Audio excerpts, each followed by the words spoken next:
Antes de qualquer coisa, agradecer a presença de vocês. Para a gente, hoje é um dia muito especial. O programa de residências do Pivô, o Pivô Pesquisa, existe há quase a mesma idade que o Pivô existe. Então, é um programa que, de alguma forma, inaugura o Pivô. Esse espaço começa com as residências e vai se estruturando cada vez mais a partir disso, e que hoje, enfim, nos dá uma alegria enorme também, porque é um programa que tem se diversificado, tem crescido, tem se repensado muito, principalmente nos últimos anos. A gente está agora, esse ano a gente recebe 15 residentes via convocatória pública, 7 nesse semestre, 8 no próximo. Fora isso, a gente conta com uma série de parcerias com instituições no Brasil e fora do Brasil. Também é um ano muito especial, porque a gente traçou 3 parcerias internacionais, e isso está possibilitando que residentes que participaram do programa no ano passado participem, desdobrem suas pesquisas em outros contextos, junto a outras instituições fora do Brasil.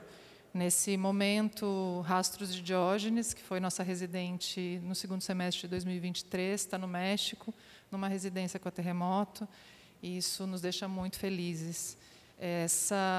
Como a Jaque colocou, hoje também é um dia muito especial, porque é a primeira atividade pública do Pivô Pesquisa 2024. Desde o ano passado, a gente tenta pensar um programa de estudos, na verdade, uma série de encontros no formato de aulas, visitas, conversas, diálogos com convidados, de modo a fazer dessa experiência da residência não só uma residência isolada e solitária, mas também uma residência de muita conversa, de intercâmbio entre os residentes e, enfim, residentes com a cidade de São Paulo, com convidados que vêm para participar e também acompanhá-los. Sem delongas, porque senão me estendo. Estou muito feliz, muito obrigada por ter aceitado o nosso convite. Muito feliz de receber Renata Felinto, nossa convidada para a aula inaugural do programa em 2024. Renata, que é artista visual, pesquisadora e professora, doutora em artes visuais pela Unesp, especialista em curadoria e educação em museus de arte pelo MAC-USP, fellowship, enfim, bolsista de pós-doutorado do Centro de Estudos Africanos da Universidade da Pensilvânia, professora adjunta na licenciatura em Artes Visuais e colaboradora na especialização em Gestão Cultural Contemporânea da Escola Itaú, terceiro prêmio Select também, recebeu o terceiro prêmio Select de Arte e Educação e prêmio PIPA 2022, como, imagino que como convidado, 2021, aqui está, 2020, com participação em exposições no Brasil e no exterior. Hoje ela traz para a gente essa aula inaugural maravilhosa, que se chama O Mundo Me Disse Não, Elas Sussurram Sims, e com isso nos convida a extrapolar a noção de ancestralidade como prática estritamente conectada a religiões estabelecidas. A artista discorre acerca da presença desse conceito expandido como experiência que se apresenta materializada em inúmeras das suas produções artísticas. A linhagem consanguínea e escolhida por afinidades sensíveis e ou poéticas é revisitada como uma direção inevitável e realizadora de profecias como a de um futuro ancestral, mencionada por Ailton Krenak, que se apresenta na sua escrevivência estética, tal qual elaborou Conceição Evaristo. A autorização espiritual das que vieram antes é a autorização para a continuidade. Muito obrigada e um bom encontro para a gente.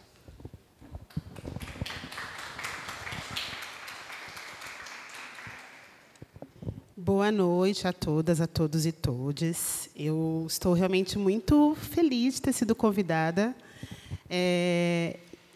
Eu vou ler um texto aqui para não me perder, porque eu ouvi uma vez o professor Salomão, né, falando que ele era muito professoral, e eu pensei, eu também sou bem didática, eu acho bem importante, no campo das artes visuais, que a gente tenha didatismo também. E vi uma vez o Ailton Krenak falando que tudo que tem nos livros dele são transcrições. Eu pensei, eu vou fazer o contrário do Ailton Krenak, eu vou escrever tudo que eu vou ler, porque tudo que eu vou falar, porque daí eu tenho isso pronto para quando eu precisar publicar. Então, tudo eu tenho escrito. E isso tem me ajudado bastante. Então, aqui eu gostaria de saudar todo mundo que veio, saudar quem eu não vejo, mas que está aqui também. São Paulo é uma cidade cheia de atividades, então é uma escolha vir para cá quinta-noite. Por isso que eu agradeço que vocês tenham escolhido estar aqui. E eu fico muito feliz de ver uma plateia diversa, né? Porque, muitas vezes, quando eu sou convidada para algumas falas, para palestras, eu vejo a predominância das minhas irmãs, né? Mulheres pretas. E eu vejo que aqui a gente tem um grupo mais misto, inclusive com a presença de muitos homens cisgêneros, e isso é importante porque a arte é sobre todo mundo. E, mesmo que não fale especificamente sobre mim, é sobre humanidade. Então, o encontro de hoje, ele é sobre isso, ele é sobre humanidade. Então, eu saúdo também aqui as que abriram caminho para mim, com sangue e suor. E, quando eu uso essas duas palavras, sangue e suor, ela não é poeticamente, né? Eu estou falando de forma realista mesmo, pensando nesse conhecimento mais ampliado acerca da formação do nosso país. Agradeço também a minha mãe, que está no Ceará, que é onde eu moro. Eu fiz uma migração inversa. Então, aqui em São Paulo, quando nós vamos para os botecos e restaurantes aqui da região, tem pessoas da Paraíba, do Ceará, de Pernambuco, que, inclusive, é muito apelido de dono de boteco, né? O Boteco do Ceará, por exemplo. E eu fiz uma migração, que eu saí de São Paulo há 9 anos e fui para o Ceará, em virtude de um concurso público que eu prestei para ser professora na Universidade Regional do Cariri. Então, é um lugar que me refez. E daí, quando eu falo das que me sussurraram sims, quando a minha mãe resolve que ela vai deixar o cotidiano dela aqui para ir para o Ceará, para eu poder trabalhar, esse é um sim também, que eu considero na fala de hoje, né? Que é o mundo me disse não, e elas me sussurram sims. E daí eu agradeço também o convite que a Mônica me fez, né? Que eu recebi com surpresa também, tanto o convite para a fala de hoje, quanto o convite feito pela Juliana e a Mônica para ser uma das tutoras desse grupo maravilhoso, onde tem pessoas que são as mulheres que me dizem sim também, como é o caso da Renata Bittencourt, que, para quem não conhece, eu sugiro que acompanhe, tem uma pesquisa de imagem muito importante, feita pela Unicamp, e a própria Fabiana Lopes, que é uma pessoa que acompanha meu trabalho já há 10 anos e que, como tem um olhar muito mais expandido sobre artes visuais, já que ela viveu em outros países e viaja bastante, ela me trouxe percepções que, no Brasil, era impossível tê-las.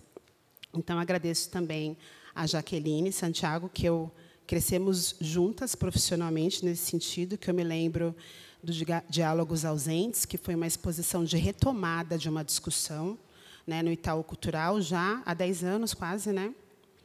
E a Jaqueline, que era responsável, né, pela produção executiva desse reencontro, né, de artistas, homens e mulheres, negros e negras, num momento que a gente não estava ainda fazendo uma discussão sobre as pessoas LGBTQIA+, e principalmente as pessoas trans. Então, para essa aula, eu pensei em trazer esse título, considerando 26 anos de carreira, né? E, por muitos momentos, nesses 26 anos, talvez como algumas pessoas racializadas que estão aqui conosco hoje, eu pensei, e coloquei aqui entre parênteses, né, penso em desistir da carreira de artes visuais, né? Eu acho que quem é artista, talvez isso passe pela cabeça uma vez por semana, pelo menos, porque é muito difícil ser artista. E não é difícil ser artista no Brasil, né? É bom viajar para você ter contato com outros artistas e entender que é uma profissão que é difícil das pessoas entenderem que não é um hobby, né? Que não é uma brincadeira, né? Que não é um passatempo, né? E que tudo que a gente tem aqui nesse ambiente passa pela arte, né? Então, quem desenhou as cadeiras, quem desenhou as roupas. A Carol estava agora falando, mas eu trabalhei 20 anos com moda, não me pertenço ao lugar da arte, e a moda tem não só a sua dimensão artística, como tem uma parte da moda que é pura arte, né? Então, esse pensamento passa pela minha mente ainda, né? Então, eu acho que eu sou, como muitas pessoas que estão aqui, alguém que insiste em produzir, né? Não porque isso configura a minha principal renda, mas porque eu tenho consciência de que isso é um impulso criativo, é uma necessidade de me expressar, é uma urgência de comunicar. Tem uma fruição estética, que são as ideias que aparecem, o que eu vejo, que já é um projeto, que eu preciso fazer nascer, né? Então, como muitas pessoas aqui também, que talvez sejam professoras, educadoras de museu, talvez trabalhem com design, com uma série de atividades que não é exatamente o que você quer fazer, mas é o que você faz e gosta, mas que você faz para continuar a ser artista, né? Então, na minha carreira, eu busquei como é que eu posso ser artista e, ao mesmo tempo, estudar arte, estar em contato com a arte o tempo todo. Foi a partir da docência, né, pensando a arte e educação em espaços como esse, como docência também. Né, quando nós vamos para esse lugar da tutoria, eu vejo como docência, a docência ela extrapola esse lugar da sala de aula. E pensei, a pesquisa também vai me ajudar nesse sentido, né? Então, eu tenho alguns aspectos da minha carreira que eu projetei para conseguir ser artista visual, né? Tendo uma renda, se eu não conseguisse, por exemplo, ter uma projeção que me garantisse a venda de obras para pagar as minhas contas. Então, eu não sou professora universitária por um acaso, eu sou professora universitária como um projeto também de sobrevivência e como um projeto de... Hoje a gente fala sobre decolonialidade, eu tenho feito algumas falas nessa área, e antes de a gente ter esse termo tão consolidado, eu já pensava em como trazer para o espaço de ensino-aprendizagem nomes que são muito importantes, que vieram antes de mim e que precisam ser reconhecidos nesse lugar de pioneirismo, né? No final do nosso encontro, eu vou fazer um convite para vocês. Alguns desses nomes estarão expostos na exposição Geografias da Ancestralidade no Paço das Artes. Então, eu fico pensando que assim não existe essa racionalidade, essa coerência orientando, de fato, os processos criativos, né? Nem tudo é exercido profissionalmente dessa maneira tão concreta, tão clarificada, né? Mas a gente encontra meios para garantir essa sobrevivência. E ser artista visual é algo que faz parte de mim. Assim, eu acho que todo mundo que resolve ser artista visual deve se recordar de momentos da infância, né? De momentos que criava, sem saber que já estava criando, né, e de momentos que alguém da família, inclusive, percebeu essa facilidade para desenvolver materialidade estética, né? Então, eu fico muito feliz de ter tido esse lugar, né, que é um primeiro momento de eu ter escutado esses sims, né? E quando eu falo escutar, não é diretamente alguém que me disse, mas é um acontecimento, uma situação que me autoriza nesse sentido, né? E daí, quando eu falei sobre as questões das pessoas racializadas, eu acho que eu faço parte de uma primeira geração de mulheres negras ou afrodiaspóricas, num número considerável, que são artistas, né, por escolha. Então, nós podemos citar a Ieda Maria, professora da UFBA, que esteve agora na Bienal de Veneza, né, na curadoria feita para o Brasil pelo Adriano Pedrosa e pela Amanda Carneiro.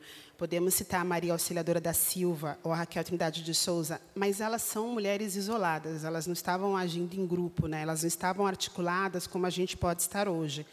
Então, aqui a gente tem um momento único, né, que é um momento onde nós podemos, inclusive, tecer trocas e realizar planos, pensando nessa quantidade de pessoas que estão produzindo arte a partir desse lugar racializado, que é um lugar do não, né? Que é um lugar que nós entramos aqui à força, e agora tem algumas outras possibilidades de entrar a partir de um diálogo, né? Então, essas populações todas, os segmentos, né, minimizados ou minorizados politicamente, nós sabemos que tem uma questão de sociabilidade, né, que são os círculos, né, por onde essas pessoas passavam e que frequentavam, que inviabilizava a projeção desses trabalhos, né? Hoje, felizmente, a gente tem aí ferramentas como a internet, que são realmente revolucionárias. Então, todas as pessoas aqui racializadas, muito provavelmente, tiveram aí históricos familiares nas suas linhagens de ter uma restrição das possibilidades, porque a sobrevivência era premente, né? Então, aqui a gente tem um momento de concretização. Tem inúmeras exposições acontecendo, Encruzilhadas da Arte Afro-Brasileira, inclusive indicada a prêmio, né, pela Associação Brasileira de Críticos de Arte, do Dério Andrade. Então, acho que é um momento ímpar, né? E daí, nesse sentido, eu vou falar um pouco dessa trajetória minha, não pelo currículo, porque a Mônica já trouxe o currículo, e está lá aquele documento, né, que é o currículo Lattes na internet, para quem quiser ver. Mas eu vou falar um pouco de um projeto também sonhado, né, porque eu acho que, para a maioria das pessoas racializadas, tem um projeto familiar que ele é bem modesto, né, que ele é, no meu caso, né, como mulher cisgênera, criada como uma pessoa heterossexual, ser uma pessoa direita, né? Então, é finalizar o ensino médio. Não existe um projeto de o que meu filho vai fazer como graduação, né? Eu lembro de uma conversa com uma pessoa que ela falou assim: mas a sua família permitiu que você fizesse artes visuais sem retrucar?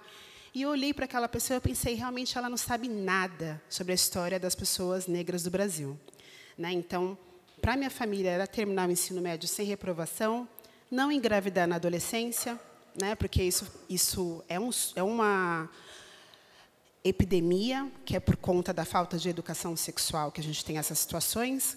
Casar, ter filhos, ter um trabalho que contribuísse para o sustento da minha família, ter uma casa, né, com um banheiro enfeitadinho com um conjunto de crochê, com macarronada com frango no domingo, com sofá para assistir TV com a família, e de segunda a sexta, e talvez aos sábados, trabalhar, saindo de manhã, na aurora do dia, com crianças no braço para chegar até a creche, pegar o transporte cheio, comer a marmita, retornar para casa, cuidar das crianças e do marido, se houver um marido, e se ele voltar para casa e se ele voltar sóbrio. Então, pode parecer duro, mas para mulheres pretas da periferia, isso é um roteiro projetado de uma vida bem-sucedida, especialmente se o seu marido voltar para casa e se ele não voltar embriagado, né? Então, eu percebo que, na minha história, existe um rompimento desse roteiro, né? E esse rompimento existe porque coisas muito simples que faziam parte do meu cotidiano acabaram se avolumando a partir de um incentivo das pessoas ao meu redor.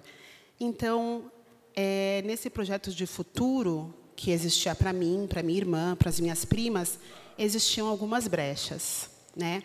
E essas brechas me deram escuta, me deram acolhimento, me deram incentivo, e tudo acontecendo de uma maneira intuitiva, mas eu também imagino que ela tenha sido espiritual. Então, ter folhas de papel para desenhar, ter lápis de cor, ter caneta esferográfica. Meus tios e tias são técnicos de enfermagem, então tinha muita resma de eletrocardiograma, fragmento de tijolo, asfalto de rua como lousa, carvão de fim de fogueira, parede externa a casa no quintal, o jardim como um espaço de experiência para fazer escultura, livros infantis com ilustrações, capas de LPs com imagem do Elifas Andreato, que era uma verdadeira febre, né, nos anos 80, folhinhas de calendário, né, com reprodução de obras de artistas impressionistas. De todos esses lugares, assim, eu pude exercitar o meu olhar, eu pude treinar a minha imaginação. Então, aí tem um lugar de formação que eu sempre falo que é importante, que é o da educação informal, que é o que a gente tem à mão na nossa casa, né? Então, esse ambiente doméstico, ele é o meu primeiro lugar de formação e de todo mundo aqui. Lá no Ceará tem uma disciplina que só tem lá, na Regional do Cariri, que eu acho ela muito importante, que se chama Arte Popular e Estética do Cotidiano, né? E ela é extremamente poética, porque nós vemos como que é essa estética de lugares do interior do Nordeste, como que são as casas, como que elas são pintadas, como as mesas são arrumadas. Então, ainda que lá seja a única universidade que forma as pessoas para receber o diploma de artes visuais, essa formação do olhar ela está em todos os espaços, né? E aqui em São Paulo também. É que a gente, às vezes, não se deixa capturar, né, por essa poesia da arrumação das casas, desde as casas simples até as casas com uma decoração mais elaborada. E eu identifico hoje que são essas brechas, que são esses espaços que me acolheram para poder criar a partir de um cotidiano onde não existia, por exemplo, o SESC como lugar de formação, né? onde não tinha o domingo na praça, numa praça que tenha bancos e brinquedos, né? Então, esse é um lugar de incentivo, né? E eu acho que esse incentivo, quando eu olho para o passado, que eu me reencontro nas minhas mais velhas, que são as minhas tias, a minha mãe, a minha avó, a minha bisavó, que eu pude conhecer, ele estava ali presente em matéria, mas eu entendo que ele também estava presente em espírito, né? Existe um incentivo que ele é invisível, né? E na nossa sociedade a gente tem uma questão para pensar, né, esse espiritual, né? Porque o espiritual, e o próprio ancestral, ele está sempre conectado ao religioso, mas para mim eles existem mesmo sem existir a doutrinação, né, da nossa fé, da nossa projeção, né, do nosso desejo. Para além da nomeação, né, dessas forças que são forças invisíveis. Então, quando eu olho para a minha produção, eu vejo que essa questão ancestral, ela sempre esteve ali. Então, teve uma conversa há uns 2 anos atrás com uma curadora que ela falou: agora você está falando de ancestral na sua produção? Aí eu apresentei meu portfólio para ela. Desde o meu primeiro trabalho de TCC, existe a dimensão espiritual e ancestral. A questão é que a gente pensa sempre no ancestral relacionado a pessoas pretas como candomblé ou como umbanda, mas ele existe independente disso, né? Então, eu fui organizando meio que uma linha do tempo para entender como é que tudo isso apareceu no meu trabalho. E recordei dessa dimensão no meu primeiro trabalho. Vou dando uma piscadinha para a Juliana. Então, tem essa série, né, que é... Opa, pode ir? A série Resistindo, que é uma série que eu fiz na graduação ainda. E que é uma série de graduação, de TCC, que é engraçado que agora, que já fazem 26 anos que eu me formei, ela tem aparecido em alguns lugares e ela é fruto de alguns convites também. E foi um trabalho de investigação mesmo, da minha história, né? Porque as pessoas pretas na cidade de São Paulo têm a sua historicidade achatada, né? Porque a narrativa de uma colonização italiana, ela apaga todas as outras identidades étnico-culturais da cidade, né? Então, São Paulo não é uma cidade italiana, né? Ela é uma cidade que tem um momento de uma industrialização italiana para um país que tem uma lógica capitalista de organização da economia, né? Então, nesse sentido, os italianos são muito importantes, depois os espanhóis, depois os alemães.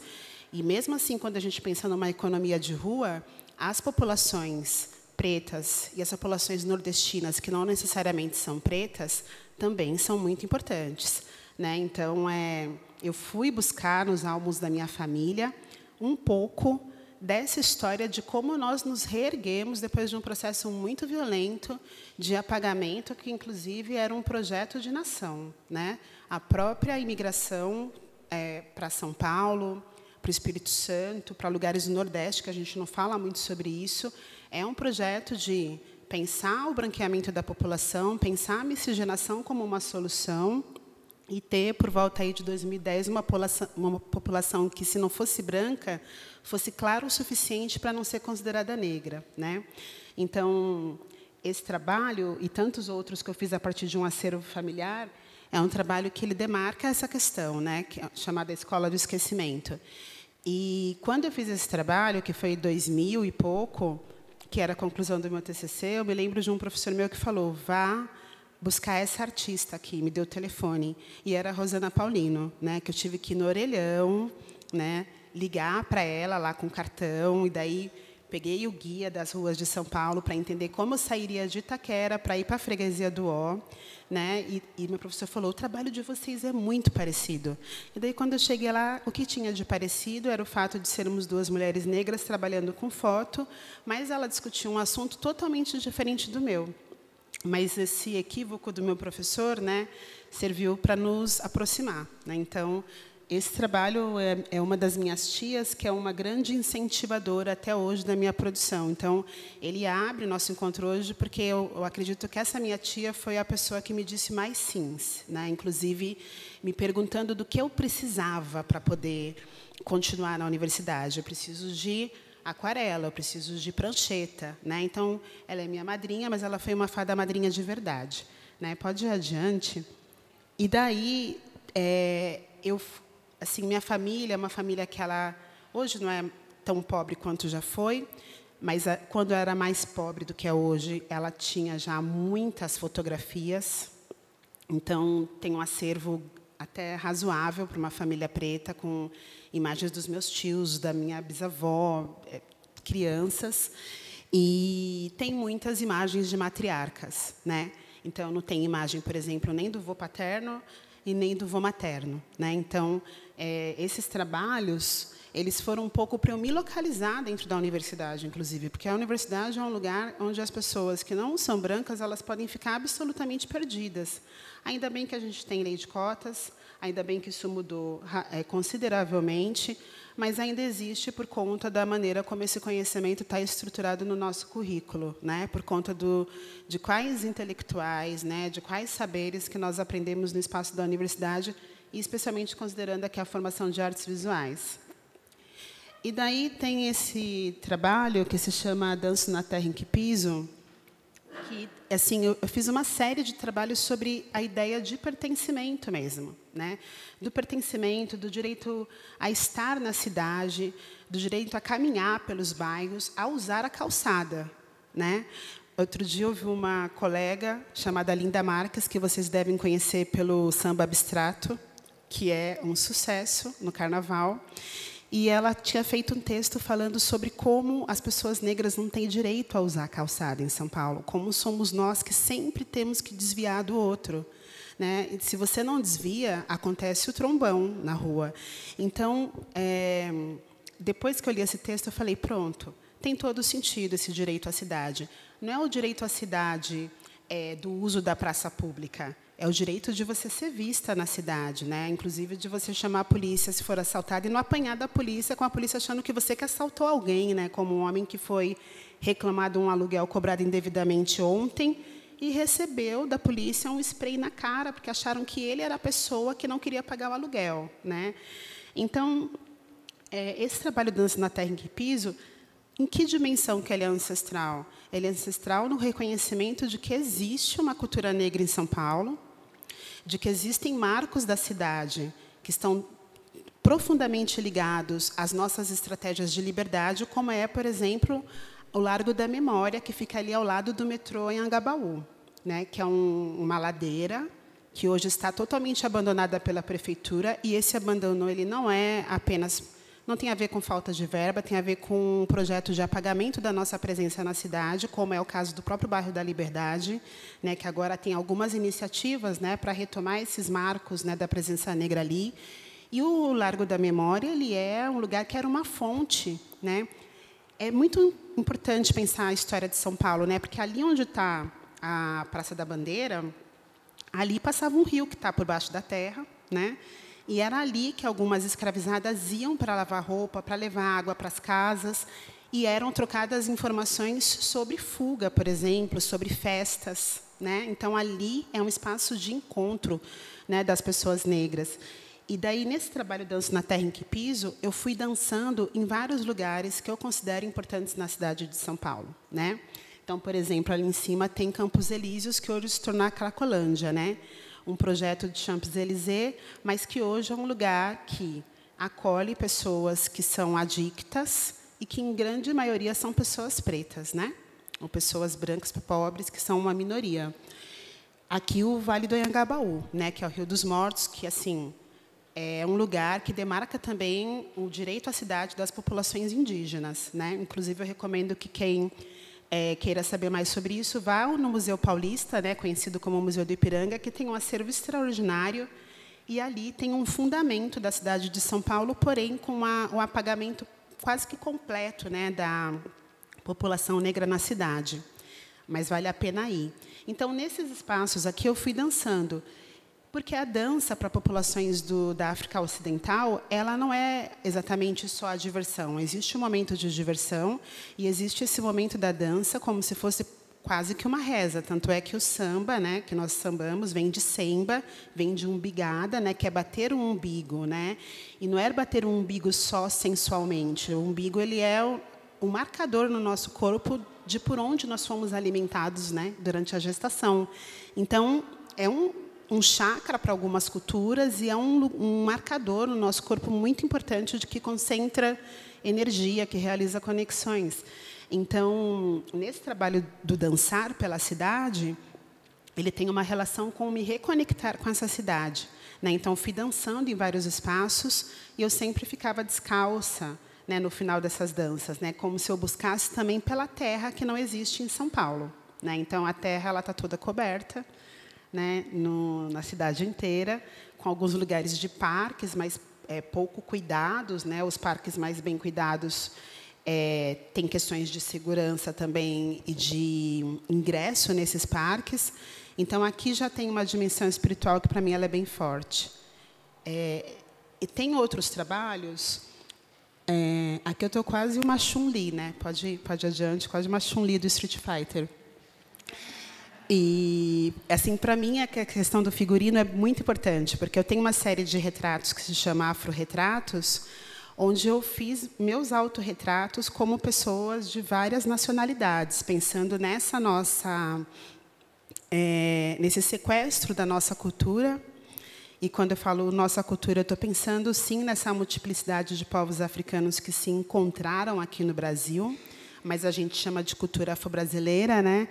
E eu pensei, nossa, se você não pesquisa, e se você não está numa família de resistência, você cresce uma pessoa negra sem nenhuma informação sobre culturas africanas, né? A gente não aprende uma palavra, a gente vai para a igreja e vai ser crismado e fazer primeira comunhão, né? A gente vai entender que os ritmos de origem africana são demoníacos, assim como todos os batuques, né? Então, tem a ver com a gente ir atrás, né? Quando eu fiz esses trabalhos, a Lei 10.639, que agora é 11.645, eram recentes, né? Então, tinham poucos professoras e professoras à frente dessa implantação da obrigatoriedade.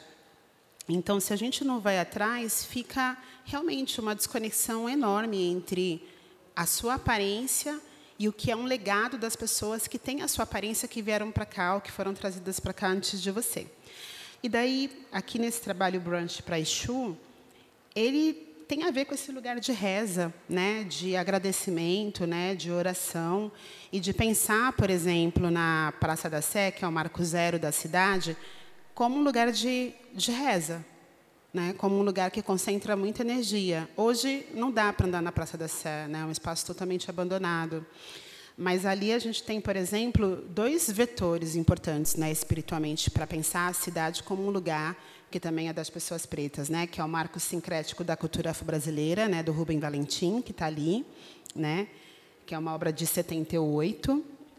E tem também a própria Catedral da Sé, que, apesar de ser uma catedral neogótica, né, ela é uma catedral pensada pelo Joaquim Pinto de Oliveira, que é o Tebas, né, que é um arquiteto preto, né, que durante muito tempo isso ficou escondido na história, né? Quem projetou aquela igreja, né? Quem é que tinha saberes para fazer, por exemplo, o que um engenheiro calculista, né, engenheiro civil faz hoje, né? Então, aqui no Brunch para Exu é um trabalho de agradecimento que eu pensei, eu vou comemorar uma conquista minha pessoal lá na Praça da Sé, né? Então, eu levei um brunch para tomar com os Exus de rua, né? Marquei esse café da manhã, esse brunch, na segunda-feira, que é dia de Exu. As pessoas da equipe foram todas de preto e vermelho, e a gente foi fazer com as pessoas que são as que estão em situação de vulnerabilidade, que algumas seriam entendidas como Exus de rua, porque são pessoas que bebem, que têm essa questão da adicção, né, que também é uma característica do Exu de rua, não Exu orixá, né? E a gente foi conversar com essas pessoas, né? Então, é um trabalho que, para mim, ele é muito importante, porque ele tem situações aqui de pessoas com quem eu conversei que foram para casa depois de 10 anos fora de casa por conta da conversa dessa manhã, né? Então, é um trabalho que ele tem uma uma relação com uma intencionalidade de estar em contato com as pessoas que são desprezadas pela sociedade também. E daí, pensando também essas questões do... Pode voltar um pouquinho, Juliana? De transmutação, eu desenvolvi esse trabalho que ele marca a minha ida para Juazeiro do Norte e depois para o Crato, né? Que são cidades do Cariri cearense, e que, assim, eu costumo falar para alguns colegas, né? Eu não fui a passeio, eu fui a trabalho. Eu fui para refazer a minha vida depois de uma separação. E, conversando com a minha Yalorixá, ela falou, olha, todo mundo que pôde vir para te proteger nessa transição veio, né? E todo mundo da minha ancestralidade, da minha linhagem, né? E então esse trabalho ele se chama Haliaetus leucocefalos female africanos, porque esses 2 primeiros nomes são os nomes científicos da águia, aquela águia americana, né? E meu irmão, que é um grande colaborador do meu trabalho, o Marcos Felinto, ele falou: Rê, você fez como a águia, né? Ele me contou a história dessa águia, que a águia ela bica o próprio bico na pedra para arrancar esse bico para que ele possa crescer novamente mais afiado. E que ela faz isso porque ou ela vai morrer com um bico que não é mais afiado, ou ela vai viver mais 15 anos depois que esse bico for retirado. Aí eu fui pesquisar isso, ele falou, você foi a águia porque se você ficasse em São Paulo, você teria morrido, né? Então, você foi para o seu bico crescer novamente. Aí eu achei muito bonito a história e fui pesquisar. E daí eu vi que é mentira, que é uma história de RH, que... vi um biólogo falando, não, isso é uma história para incentivar os funcionários, né, as funcionárias, porque se a águia ficar 2 semanas sem comer, ela vai morrer, né, mesmo, né? Então, para esse bico crescer, demora muito tempo, é que nem perder uma unha. Quem já perdeu uma unha sabe que demora mais de 1 mês para crescer a unha, né, para ela cobrir a pele novamente. Aí eu pensei, bom, é uma história, na verdade, para atender o capital, mas eu vou usar mesmo assim, porque ela teve sentido, né? Então, o Salomão que eu mencionei, agora, falando com vocês, que eu estou percebendo que nós tivemos muitas conversas, né, ao longo desse tempo todo, e ele falou para mim uma coisa interessante, que ele falou, Renata, você fez uma migração inversa, né? Por isso que o nome desse trabalho também é Caminho Reverso, Conversos de Ardor. E daí eu começo... Eu pensei, eu preciso deixar algumas bagagens no meio do caminho para poder incorporar outras, né? Então, foi importante eu ir para o Ceará e não ir para Fortaleza, como todo mundo pensa que eu moro em Fortaleza, de frente para a praia, né? Porque isso me humanizou mais, né? E eu falo que a minha vida é a CDC, que é antes do Cariri e depois do Cariri, né? Então, o que eu vivi lá é o que vivem as pessoas que vêm de qualquer lugar do mundo para São Paulo e que não são pessoas brancas. E por quê que não são pessoas brancas? Porque o branco é muito aceito em São Paulo. Eu tive um amigo espanhol que ele recebeu um conselho de um alemão. Nunca perca o seu sotaque, porque você vai ter muitas vantagens no Brasil mantendo o seu sotaque, né? Não é a mesma recepção para um haitiano, não é a mesma recepção para um venezuelano, para uma boliviana, né, para um chinês, né, para uma coreana. A gente sabe que tem essa diferença. Então, sair desse meu lugar, que não era exatamente de conforto, mas era um lugar que eu conhecia, e ir para um que era totalmente novo, foi muito importante para me reeducar e para me humanizar, e, ao mesmo tempo, também para me trazer um outro vigor para esse processo de criação. Então, aqui nesse trabalho, eu faço a troca do bico, né? Então, eu vou com uma roupa de São Paulo, de frio, que eu nunca usei e nunca vou usar no Cariri, que tem 2 estações de ano, né? Que é o quente e o quentíssimo. E daí eu fui do shopping, que é um lugar muito impessoal e que ele é igual em qualquer lugar do mundo. Esse shopping poderia ser lá no Juazeiro do Norte, onde poderia ser em São Paulo. Fui cumprir um ritual muito paulistano de marcar um café, né? E saí do shopping, fui até a rodoviária e fui deixando essa roupa pelo caminho, né? E na rodoviária, que é um lugar também que também vetoriza muitas origens, eu fui tomar uma Cariri com K, que é uma cachaça característica ali da região. Então, esse trabalho, para mim, foi um divisor de águas, né? E, junto com esse trabalho, tinham outras questões também que eu percebi que eu só conseguiria encontrar força nas que vieram antes de mim. Porque, quando eu fiz essa mudança, eu acho que eu vou falar mais uns 10 minutos, porque, assim, eu coloquei 12 trabalhos, eu estou no 6º, né? Então, vou falar mais uns 10 minutos e a gente abre um pouco para conversar também. Mas, aliás, que limite a gente tem de horário? Então, vamos ficar até mais 22, estou brincando. Então, quando a Kimberly Crenshaw fala sobre interseccionalidade, e quando a Audre Lorde fala sobre a opressão e a disputa em relação às opressões, que não existe uma opressão que ela é mais importante do que a outra, né? Eu acho que esse trabalho ele traz um pouco disso, né? Porque, nesse momento, o Embalando Mateus ao som de um hardcore, eu tinha que ser uma professora nova, num lugar que eu tive que reformular em absoluto o que era história da arte, de acordo com o que eu aprendi na Unesp, na USP, na Belas Artes, nas instituições de São Paulo. E eu tinha que estar com minha filha e meu filho, que eram muito pequenos, né? Minha filha fez 1 ano lá. E daí eu fiquei pensando muito sobre essa ciclicidade das maternagens pretas, que são muito sobrecarregadas, né? E desenvolvi esse trabalho, que é o Embalando Mateus ao som de um hardcore, porque existe essa expressão bem cruel, né? Quem pariu Mateus, que embale, né? E daí eu pensei, bem, só que eu não vou conseguir embalar os meus Mateus com um som de música de ninar. Então, eu estava embalando num hardcore, né? Porque estava muito pesado mesmo esse momento. E daí eu pensei, tem esse peso, né, que o judiciário ainda faz uma espécie de cobertura para as mulheres, que é o financeiro, e existem outros pesos que são também muito importantes, que é psicológico, emocional, afetivo, né, de participação. Mas esse daqui, que é o que a sociedade se importa, porque justamente é econômico, é financeiro, e esse rebate nos homens, né, que são pais, é o que é falado, né? Mas ele é só o primeiro.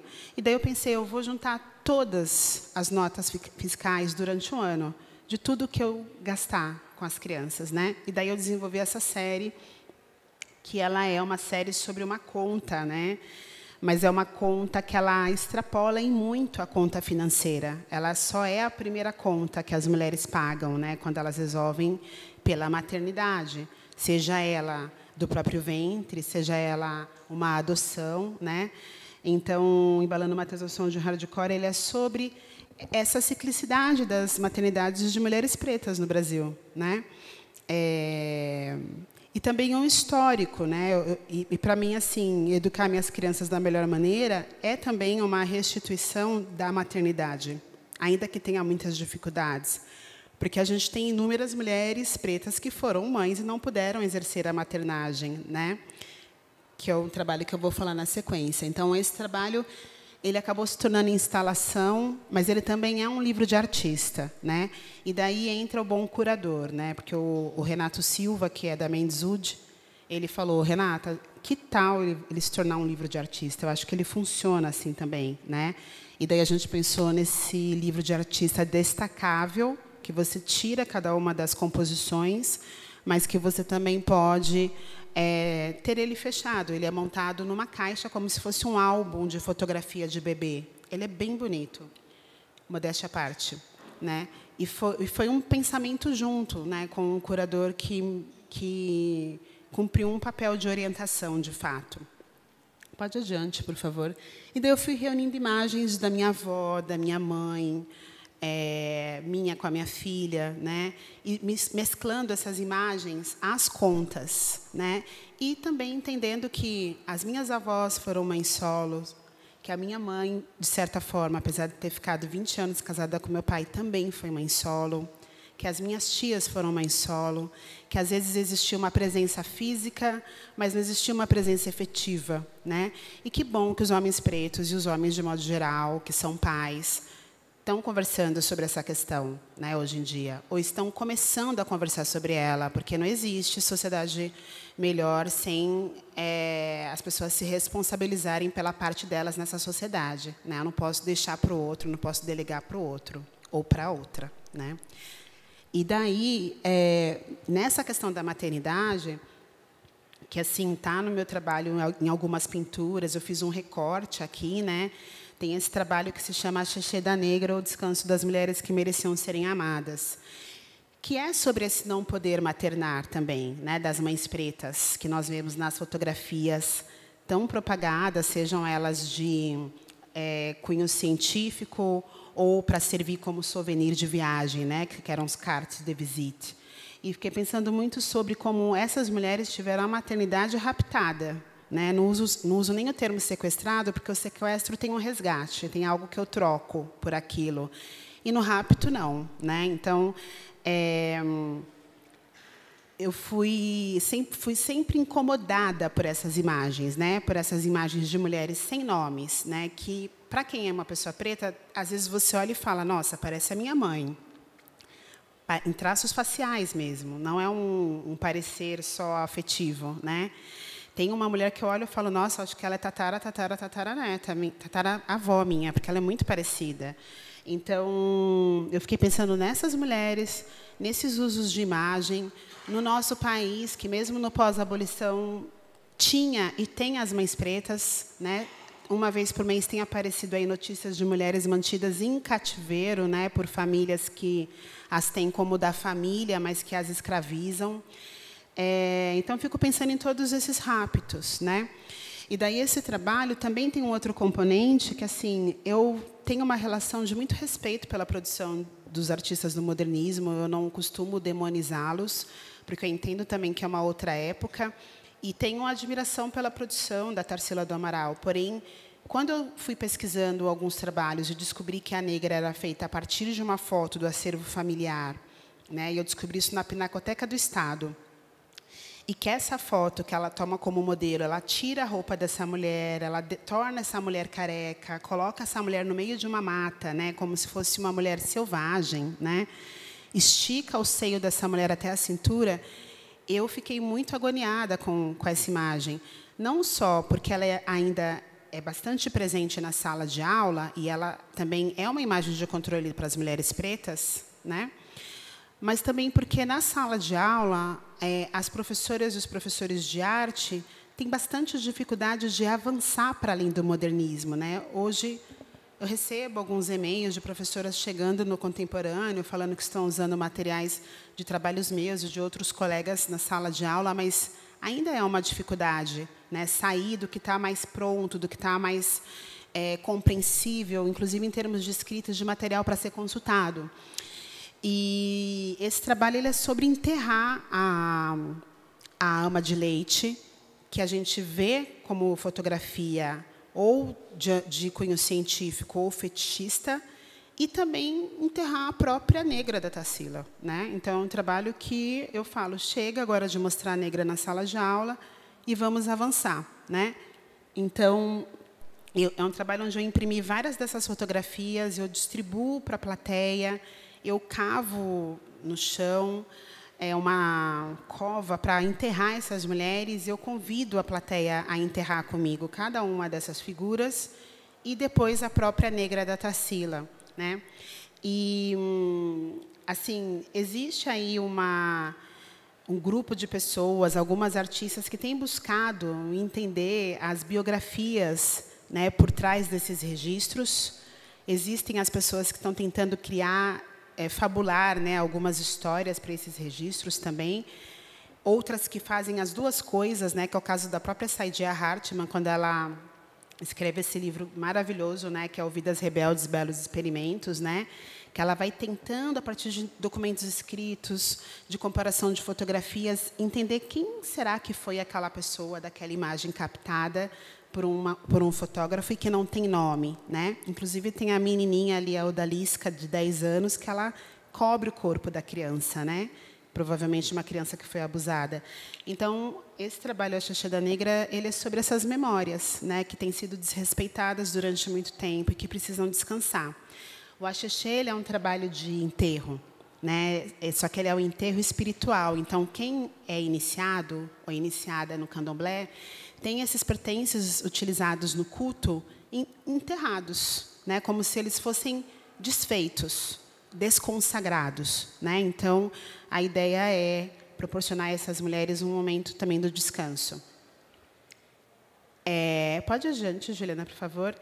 E daí tem esse projeto, né? Não é um trabalho, que é o amortecimento, que é a Danusa Novaes está aqui, que é uma das pessoas que acompanham esse processo, mas que também participou do Psicanálise Reversa, que é um trabalho que eu vou mostrar. Então, tem colegas que são artistas que participaram desses trabalhos, que é o caso da Sheila Ió, né? E Xambu Iveto, que é um parceiro também. Então, esses trabalhos que eu vou mostrar agora, alguns deles são feitos a partir de chamamentos, né? Então, de eu colocar na internet o que é o trabalho, o que eu gostaria de realizar e tentar identificar pessoas que querem participar disso junto, né? Então, o amortecimento é um desses trabalhos que ele surgiu a partir de situações de racismo cotidiano que nós vemos, né? Não as parecidas com o livro da Grada Quilomba, mas as que acontecem no Brasil. As que a Grada Quilomba relata no livro, que acontecem em Berlim, eu considero até sutis. As que acontecem aqui, que impulsionaram o desenvolvimento desse trabalho, são situações de pessoas pretas que vão constar a própria conta corrente na agência e são violentadas com mata-leão, ou mulheres pretas que são advogadas, que são algemadas dentro de um fórum, né? Então, eu fiquei pensando muito nisso, assim, o quanto nós não temos nenhuma possibilidade de fazer uma contra-guerra, né? De fazer um contra-ataque, de fazer aparecer um Black Panther aqui no Brasil, né? Então, o que nos resta? Um autocuidado, que não é o autocuidado da pandemia, né? De tipo, vou fazer skincare, vou fazer um banho demorado com sais. É um autocuidado de eu olhar para mim com generosidade, de eu olhar para outra pessoa preta, reconhecendo que essa pessoa passa por situações muito parecidas com as que eu passo no meu dia a dia.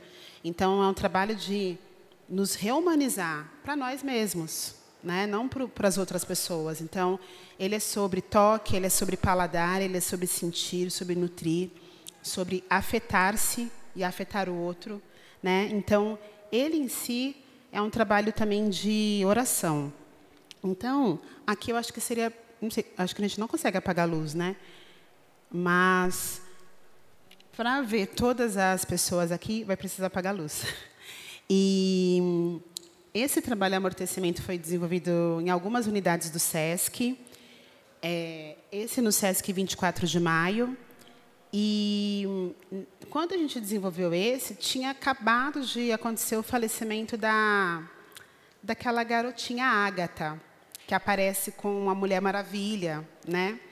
E assim, ficou na minha cabeça o vô dela. Nós fizemos tudo certinho. Ela estudava em escola particular, ela fazia balé, ela fazia inglês. Então, todos os sonhos, né, que foram sonhados para aquela criança, eles foram limados assim da pior maneira, ela dentro do transporte escolar, né? Então, mexeu muito com a gente. E esse trabalho de amortecimento, ele não é um trabalho de uma performance que acontece, ele é um trabalho de um grupo de pessoas que se reúne anteriormente, assim como a psicanálise reversa, para se reconhecer, né, nas suas narrativas, nas suas biografias, antes do trabalho ser realizado. Então, aqui, eu queria realmente que todo mundo estivesse nu para fazer esse trabalho. Mas é claro que nunca, né, que o SESC pagaria um trabalho desse, ainda mais depois do que aconteceu no MAN, né, São Paulo, que a gente não conseguiu ainda se desvencilhar dessa patrulha em torno dos nossos trabalhos, quando tem nudez, né? Quando tem alguma linguagem que é própria para adulto. E eu criei algumas roupas, né? Com tons de pele. Daí, quando eu falo tons de pele, eu estou pensando em várias peles, inclusive as que são bem claras, mas que também são peles de pessoas negras, né?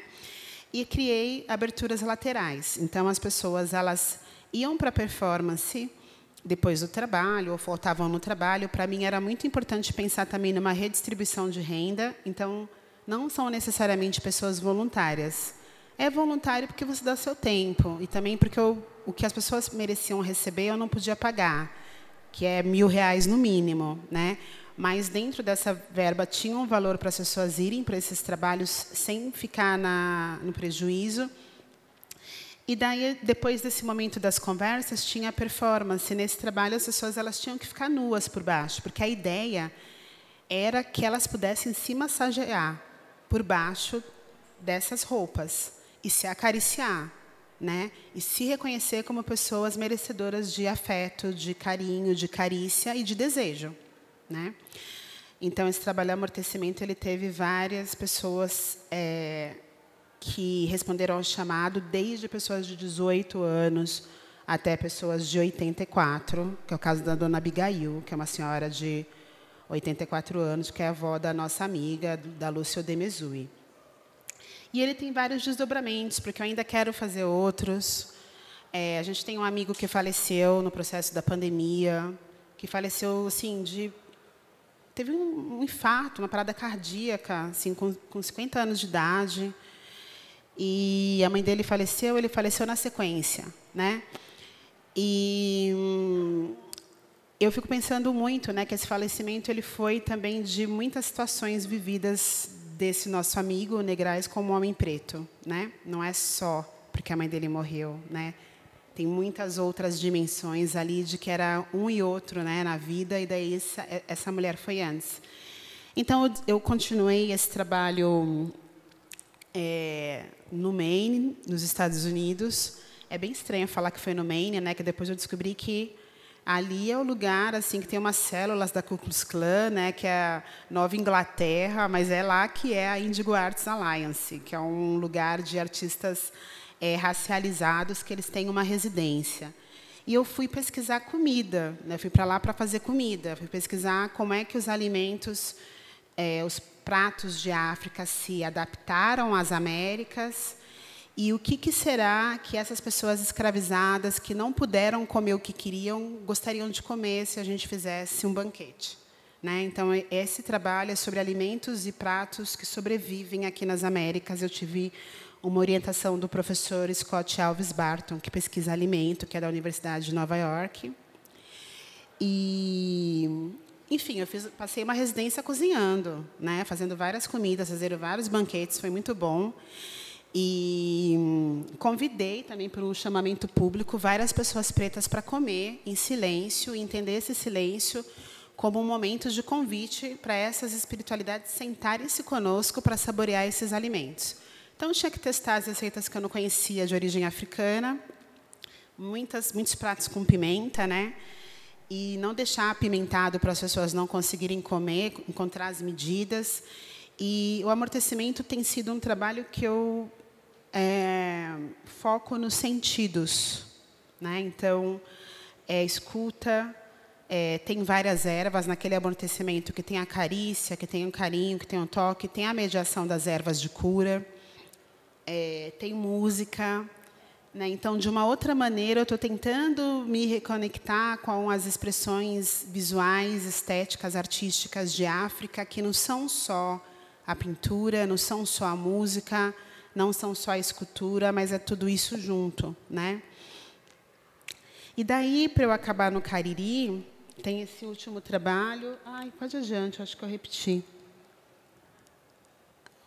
Pode adiante, Ju. Eu vou parar aqui, nas que me habitam. Pode ir adiante. Que é eu coloquei aquarelas, mas ele é uma instalação, né? Tem uma prática no Cariri, em Juazeiro do Norte, especificamente, que tem em alguns lugares aqui de São Paulo, como em Aparecida do Norte, que é o ex-voto, né? Que você faz a promessa de alguma parte do seu corpo que está adoecida e você coloca lá uma escultura que representa aquela parte do corpo quando você consegue a cura. Ou até curas, por exemplo, afetivas, né? Pessoas lá no Cariri tem, no Juazeiro do Norte, ex-voto de casamento, de gente que queria casar. Então, tem vestido de noiva, né? tem ex-voto de... Eu conheci um senhor de Campinas, na Romaria, que eu fui fotografar a Romaria assim que eu mudei para lá. Sentei no bar e fiquei bebendo uma cerveja. Esse senhor sentou, a gente começou a conversar. Ele saiu de Campinas, ele foi lá para a Romaria do Padre Cícero, e ele falou, eu vim entregar meu uniforme de capitão da Polícia Militar. Ele falou, você sabe onde eu entrego? Eu falei, acho que se o senhor chegar no Museu do Padre Cícero, eles vão acolher, né? Ele falou, eu prometi para minha mulher que eu ia entregar depois que eu me aposentasse, né? Porque ela fez uma promessa para o Padre Cícero, que se eu não morresse, né, em serviço, que eu teria que pagar. Então, eu vim para pagar, né? Então, quando eu voltei ao museu, o uniforme dele estava lá, como um ex-voto, né? Então, eu pensei em outros tipos de ex-voto, que são os pintados, né, da tradição portuguesa, que dizem que tinha já no Egito Antigo, mas eu nunca encontrei. Tá? Que tem também, no próprio Cariri, alguns que são pintados, mas eles são menos abundantes. Tem muito no México, por exemplo, né, desses ex-votos que você pinta uma situação e coloca o texto embaixo. E daí eu fiz ex-votos para mulheres que também acabaram me inspirando, né, e que são importantes para eu estar aqui agora. Então, por exemplo, ali tem um ex-voto para Luísa Marim, né, que é mãe do Luiz Gama. E daí eu a fiz como se ela fosse a própria Nanã grávida do Luiz Gama, né? Aqui tem um outro ex-voto para a tia Simoa, que é uma liderança do movimento pela abolição da escravidão lá no estado do Ceará, que abole a escravatura 2 anos antes do restante do Brasil, né? Então, eu fiquei pensando em todas essas histórias das mulheres sem face, antes do surgimento da Enciclopédia Negra, inclusive, né, desse livro, que tem a colaboração de vários artistas, mas eu fiz todas elas meio que um autorretrato, né, entendendo que uma parte de mim tem algo dessas mulheres.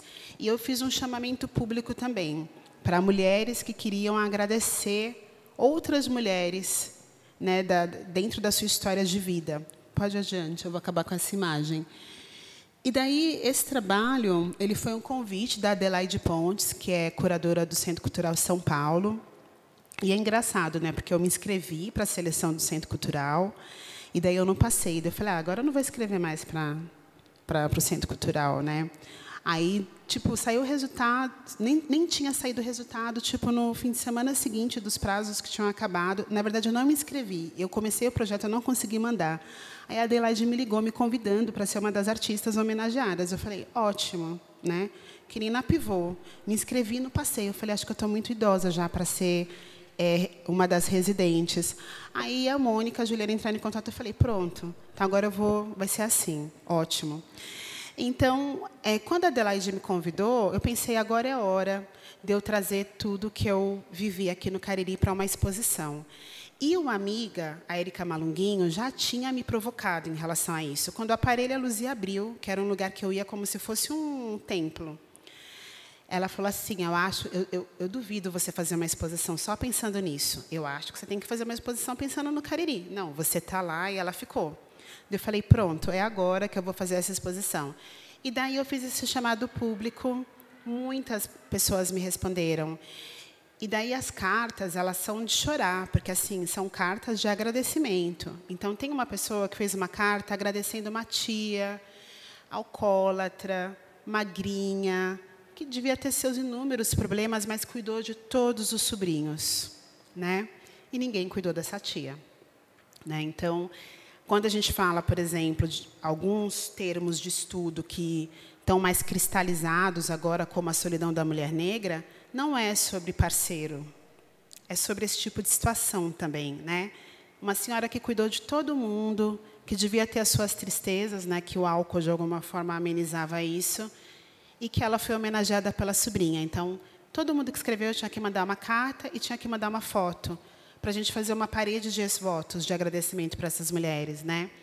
E a foto que eu tenho dessa exposição, inclusive, tem um monte de mulheres que são as amigas da minha mãe, né? Que são mulheres que me viram crescer, que ajudaram a minha mãe muitas vezes, porque ela teve um casamento conturbado. e que foram lá também me prestigiar, né? Porque elas viram eu desenhando quando eu era criança, né? Então assim era meio inacreditável que eu pudesse de fato virar artista, né? Dentro de uma periferia. E elas foram todas lá para acompanhar esse momento, né? Então quando eu falo sobre a ancestralidade, ela está nesse lugar, né? Das pessoas que estão ali também realizando os próprios sonhos delas, permitindo que eu realize o meu, quando elas vão me prestigiar como uma artista. Eu vou pedir para você ir para o último trabalho, Juliana, porque daí a gente encerra de fato. Pode ir aqui. Esse trabalho, eu falo que assim, eu adoro performance. Eu entendi que eu adorava performance quando eu fui pintar um trabalho e a pintura não deu conta do que eu queria comunicar. Mas eu adoro pintar também. Gosto muito de aquarela. E, assim, eu gosto de desenho realista mesmo, tá, gente? Tá numa onda do abstrato agora, mas eu adoro ver o trabalho hiperrealista. E eu estou desenvolvendo esse trabalho da Universidade da Pensilvânia com esse título, Bury Can, Enterrando Can, que é o Can da redenção de Can, que é o Can da vingança de Can, da Juliana dos Santos, né? Que é um trabalho super bonito também. E esse trabalho é sobre viver bem. Então, eu pego várias ativistas, homens e mulheres, e eu faço essas pessoas, todas elas sorrindo, né? Todas elas numa posição relaxada. Aí, ali tem a Bell Hooks, que falou do amor de várias maneiras, e não é um amor romântico, é um amor próprio, um amor pela comunidade, é um amor pelo projeto de futuro que a gente pode construir agora. Tem a Carolina Maria de Jesus, que eu falei, eu vou fazer ela com colar de pérola, com blackão, né? Pensando como seria a Carolina Maria de Jesus uma escritora reconhecida hoje. Porque ela foi reconhecida em vida, mas esse reconhecimento não conferiu a ela condições de viver tranquilamente com os filhos, apesar dela ter saído da comunidade, né, da favela, para uma casa de alvenaria, que, inclusive, é um dos livros dela, né, Casa de Alvenaria. Fiz a Argela Laia, que é uma liderança venezuelana que alfabetizou muitas pessoas. Então, eu estou pesquisando na América Latina, na América do Norte, nas Américas, na verdade, na afrodiáspora aqui, nas Américas, essas lideranças, né? E fiz um trabalho de uma mulher que eu acho ela maravilhosa, que é a Harriet Tubman, que tem um filme, né, sobre ela. E fiz ela de branco, assim, como se fosse ela própria uma aparição num campo de algodão, né, que está muito relacionado com a história das plantations, né, das fazendas, do processo de escravização nos Estados Unidos. E eu tenho pensado muito sobre isso, né, como é que a gente também cria imagens que não são imagens de dor, que não são imagens que falam da violência que nos acomete no dia a dia, mas que são imagens da gente olhar e ver beleza, né? E ver descanso, e ver respiro, né? E ver algo que possa ser um projeto para a gente num futuro não muito distante. E daí, finalizando essa apresentação dessas obras, assim, o meu trabalho ele é hoje, né? Assim, aliás, desde quando eu era educadora de museu, né? Eu sempre pensei sobre os artistas pretos, e eu fui descobrindo esses artistas, mas eu não encontrava muitos escritos sobre eles, né? E eu tenho pensado muito nas pessoas que não têm escrito sobre elas, né? Bianca Leite está aqui, a gente está confabulando uma possibilidade. Amanhã abre uma exposição lá no Paço das Artes, como eu falei. Nessa exposição tem, por exemplo, o Miro, que é um homem preto, bem escuro, que eu conheci pintando na Vila Madalena, quando tinha aquela onda do live painting, que você ia nas festas, tinha alguém pintando ali, né? Aí eu olhei e falei, nossa, mas esse senhor, né, geralmente eram pessoas jovens, daí eu queria uma amizade com o Miro. E eram festas de black music, então tinha samba rock, ele dançava samba rock com a mulher dele, a gente conversava um pouquinho. E daí o Miro ficava, vai lá em casa tomar alguma coisa, vamos conversar. Só que eu mudei para o Ceará, e eu mudei num ano, o Miro morreu no outro, né? Então, eu não fui almoçar na casa dele, a mulher dele morreu na sequência, mas eu conheci os filhos dele, o Márcio Lázaro, que é um produtor bem importante também na Noite de São Paulo. E daí eu falei, Márcio, uma hora a gente vai expor os trabalhos do seu pai. As pessoas precisam conhecer o trabalho do seu pai. Um cara que foi publicitário numa época que tinham poucos caras pretos formados, que trabalhou em grandes agências de publicidade, que criou personagens que retratavam uma vida social, né, de uma classe média, né, negra em São Paulo, uma classe média baixa, pessoas que tinham o próprio negócio, mas que promoviam bailes, né, que é muito característico, né, de lugares de aprendizagem da gente. E daí a gente foi nessa conversa pequenininha, e daí esse ano que passou, o Renato De Cara me chamou para conversar, que é o diretor lá do Paço das Artes, fiz o projeto, aí ele falou, vamos esperar entrar numa verba. Eu pensei, pronto, fui enrolada. Né? Mas daí, realmente, quando entrou a verba, o Renato entrou em contato, e ele foi, e é uma pessoa assim, muito aberta, né, para os projetos que chegam, pude fazer o que eu queria, e os trabalhos do Miro estarão lá. Né? E os dois filhos dele, a Dani e o Márcio, estão super emocionados, porque o pai não teve a oportunidade de pensar em expor, né, na década de 90, né, de 2000. E tem um diálogo muito forte com o cartoon no trabalho dele. E daí o trabalho dele vai estar lá, assim como o trabalho do João Cândido, que a Luciara Ribeiro fez uma exposição agora falando da Praça da República como um lugar de exposição de arte para pessoas pretas, né? Que infelizmente hoje está totalmente abandonado pela prefeitura, virou uma feira de artesanato da China, né? Com poucas peças autênticas mesmo. Tem vários artistas de Embu das Artes, como o Jofe, que não deve nada ao Bruno Jorge, por exemplo, ou a Umbre Xerê, mas é um homem preto, né, um escultor da pedra, assim, que tem um ateliê fantástico em Embu das Artes, que tem uma pedra gigante na cozinha. Assim, o ateliê dele já é uma obra de arte. Então, fica o convite para vocês de irem lá amanhã. São essas questões que têm me mobilizado no campo da pesquisa, no Nizinga, que é um grupo de pesquisa na Universidade Regional do Cariri, que a gente já fez parceria com o Itaú Cultural, de criar verbete para a enciclopédia do Itaú, inserindo nomes que não estavam lá, como o do Tião Carvalho, aqui da Festa do Boi, reconhecendo o Tião Carvalho como um artista, né, que eu acho que tem muita dificuldade de reconhecer artistas do âmbito da tradição, né, como artistas, não artistas populares, artistas. Mestra Zulene Galdino, mestra Maria Margarida, lá do Cariri. Fizemos parcerias com o MoMA, também, assim, a partir da iniciativa da Catarina Duncan, que é a nossa colega. E o Wesley, que está aqui, o Wesley Nunes, que foi do Nizinga também. Assim, a gente está fazendo um trabalho de contar algumas histórias, de entrevistar artistas. A gente tem um livro pronto com 100 artistas mulheres negras em atividade no Brasil, que a gente não consegue verba para publicar. Então, é isso. Assim, são todas essas questões que me mobilizam. Né? E quando eu coloquei ali no resumo que a Mônica solicitou, né, o futuro ancestral, que o Ailton Krenak, né, cunha esse termo, né, como um livro, inclusive, né, é sobre tudo isso que a gente está fazendo agora, né, que logo mais será ancestral também, né? Então eu agradeço a todas essas pessoas que me auxiliaram a orientar essa minha presença no mundo, a orientar essas obras que nascem da minha cabeça, das minhas mãos, das minhas relações, inclusive as pesquisas, e que são esses os sims que eu coloquei no título, né? Assim, saber dessas mulheres, ir atrás dessas histórias, dos homens também, né? E entendendo esse feminino não só como uma coisa do genital apenas, né, mas como realmente assim uma força que me move. E acho que é isso, gente. Muito obrigada e saravá para a gente.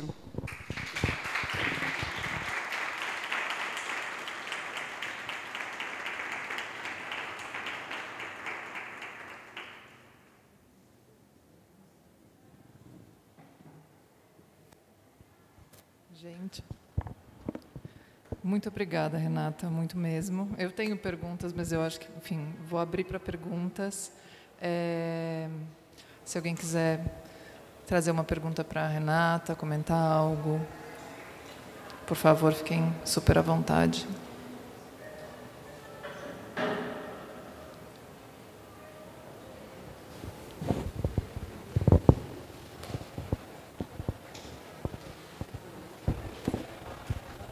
Olá, boa noite a todos. Eu sou o Diogo, artista visual e escritor também. E eu estou lendo a tese da Renata, né, para fazer meu mestrado. E uma questão que eu tenho me perguntado é sobre como criar uma arte da afrodiáspora, não uma arte afro-brasileira, pensando uma matriz de arte que não seja a que seja validada pela arte europeia, né? E sua tese está me ajudando muito nisso. E os trabalhos que você trouxe aqui também me fizeram pensar isso, né? A questão da performance, a questão de buscar essa ritualidade, e essa espiritualidade que não é essencialmente se configura na religião, mas num pensamento do animismo, da energia das coisas e dessa ancestralidade, que é nada mais, né, do que a memória do que a gente é hoje, cultivada, né, pelos que são importantes para a gente. Então, que você falasse dessa questão. Como, para você, o que seria uma arte da afrodiáspora?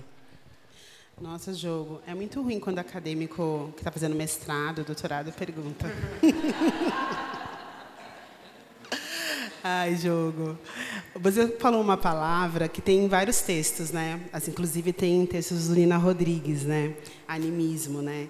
E é engraçado, né? Porque quando as pessoas vão lá na imagem da santa, né, de Nossa Senhora Aparecida, e colocam a mão na imagem da santa e entendem que ali tem um poder, né, que é trocado entre a pessoa e a imagem, a igreja não chama de animista, né? A animista é só o que está fora do catolicismo, né, do cristianismo, vamos dizer assim. Do catolicismo, porque, por exemplo, os protestantes não acreditam, né, nas imagens dessa maneira. Mas, assim, te respondendo, eu fico pensando muito sobre isso. Assim, eu acho que a gente não precisa procurar uma linguagem que seja única e exclusivamente de origem africana, né? Eu falo que a gente, como as populações indígenas, a gente incorpora dessa matriz europeia o que nos serve, né? Então, se para mim, como uma artista, vai servir pintar a óleo, né, que é uma tradição holandesa, de fato, né? Depois que os italianos vão lá também e aprendem a pintar a óleo, mas, assim, é uma tradição que ela vem da Holanda. E isso dá conta, né, de dar visualidade, de dar forma para aquilo que eu estou intencionando, eu acho que serve, né? Assim como serve, que daí a gente poderia pensar, por exemplo, no Gustavo Nazareno, que é uma pessoa que, quem não conhece, pode ir lá no CCBB, que dá tempo de ver, né? Acho que até a semana que vem, Encruzilhadas da Arte Afro-Brasileira, que é tão realista, que é hiperrealista, que parece uma fotografia, né? Então, essa linguagem da pintura, a partir dessa técnica da pintura a óleo, dá conta para ele de tratar de questões da afrodiáspora, né? Assim como também a gente pode pegar pessoas como a Castiel Vitorino, que, assim, desconstruiu, assim, radicalmente, né, algumas materialidades, né, nos trabalhos dela, e ela faz algumas composições que poderiam ser, assim, trabalhos que, se alguém desconhece a produção dela, não vai entender que aquilo é uma obra de arte, onde você mistura erva, mistura elementos da natureza como madeira, mistura pedra, mistura algum líquido, né? Então, eu acho que a gente precisa incorporar o que nos serve dessa tradição europeia. O que a gente tem que começar a pensar, que eu acho que é sobre isso, que é paradigma, né? O que é o paradigma de representação, por exemplo, né? O que é a boa representação? É só a que é verossímil? É só a que é hiperrealista, né? Eu acho que as desconstruções que nós podemos fazer, elas vão para esse lugar da validação, da determinação do que vai ser a boa arte a partir desses critérios, né? E de como fazer arte também a partir desse sistema de ensino, né? E de curricularização, né, da arte, né? Então, acho que vai mais para esse lugar, assim, quando você fala sobre como criar, né, a partir da afrodiáspora.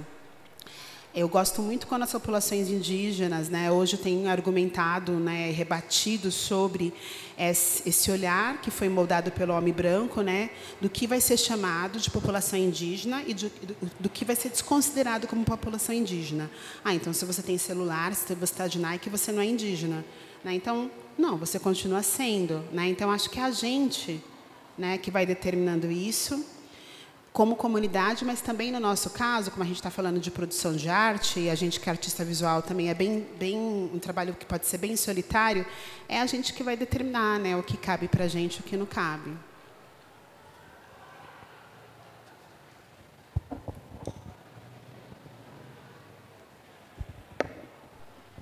O microfone está aberto, gente.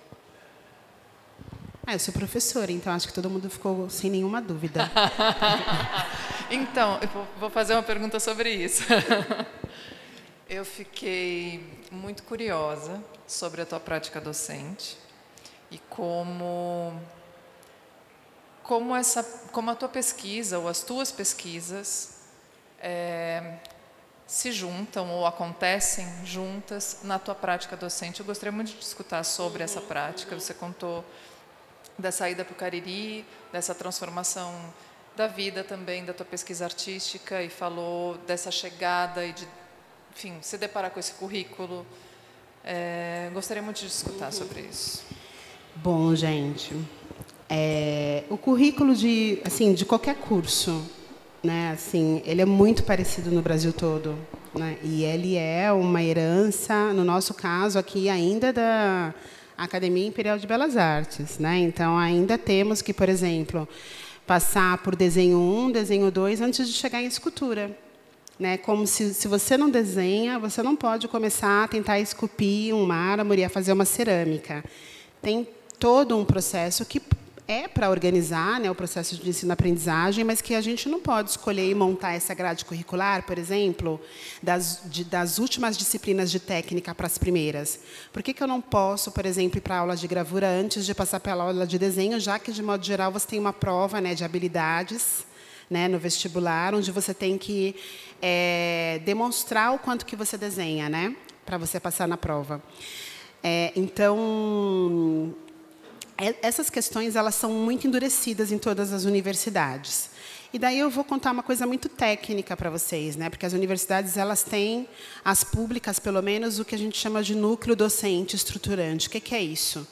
É um núcleo que é formado só por doutores e que são esses professores que podem alterar a grade curricular, né? Então, você notando uma necessidade dentro daquele grupo de estudantes ou naquela região, você pode propor uma nova disciplina, mas daí você está reestruturando todo o programa pedagógico do curso, né? Isso tem que ser aprovado em várias instâncias.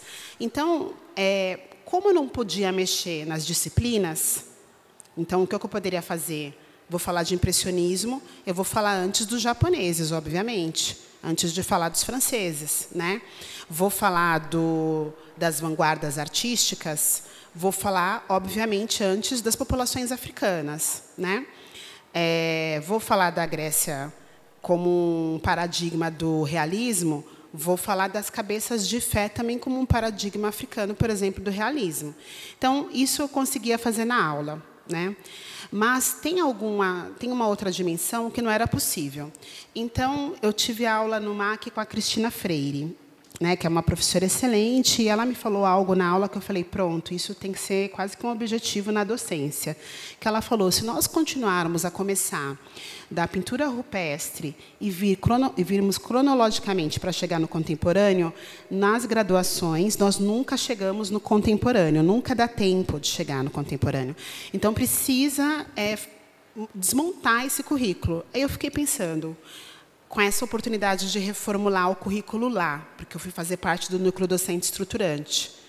Pronto, é agora que é a oportunidade, é agora que a gente vai fazer isso, e fazer isso a partir de uma linguagem hiperlink, que é da geração de agora, né? Então, não tem mais, no novo currículo da Universidade Regional do Cariri, no curso de Artes, História da Arte 1, 2, 3 e 4, que era História da Arte, do rupestre até o rococó, olha que insano. Aliás, rococó não, até o realismo.